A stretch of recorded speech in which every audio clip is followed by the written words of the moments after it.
अस्सलाम वालेकुम, मैं हूँ आसिया कमर और आप देख रहे हैं प्रोग्राम मिठियाँ गल्लां। मैं हूं एहसन नवाब और आपके साथ शामिल करेंगे इलाकाई खबरें। सामने ग्रामी आज हम जिस नाराज विभाग ऑफिसर की नवाज जनाजा में शरीक है, अल्लाह तबारक व तआला की बारगाह में दुआ है कि नबी अलैहिस्सलाम की खत्म नबूवत के सदके उसके दराजात के अंदर बुलंदियां अता फरमाए। उसने इस वतन के लिए, इस मुल्क के लिए, इस कौम के लिए अपनी जान का नजराना पेश किया है।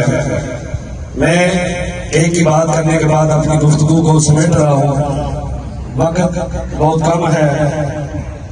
ये 2-3 दिन से पूरे मुल्क के अंदर जो अफरा तफरी फैली हुई है, इसका आखिर कोई तो मुजरम होगा ना।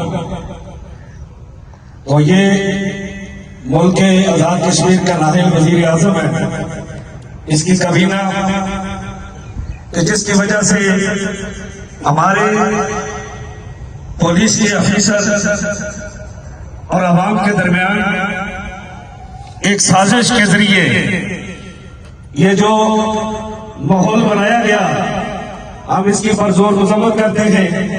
हमारे किबला बाबा जी रहमतुल्लाह अलैहि रमा खातून से रिजवी रहमतुल्लाह अलैहि फरमाते थे कि पुलिस का जवान हमारा जवान है, उसकी हिफाजत करना वो हमारी हिफाजत करता है, हम उसकी हिफाजत करते हैं।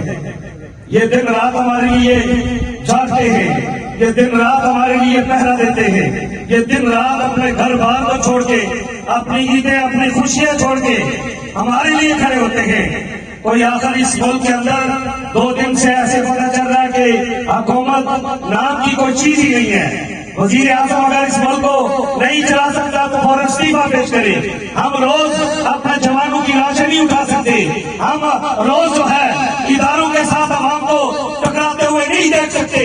अगर तेरे अंदर इतनी इस्तेकामत, इतनी तेरे अंदर नहीं है, तो इस मुल्क को नहीं चला सकता, इस लोगों के मसाइल हल नहीं कर सकता। जो 1 साल से मसाइल लेके तेरे पास जा रहे हैं, इस मुल्क को किस तरफ लेकर जाना चाह रहे हो? वजीर आजम बिल जो है तारीख का ये मुतालबा है कि वो नाइल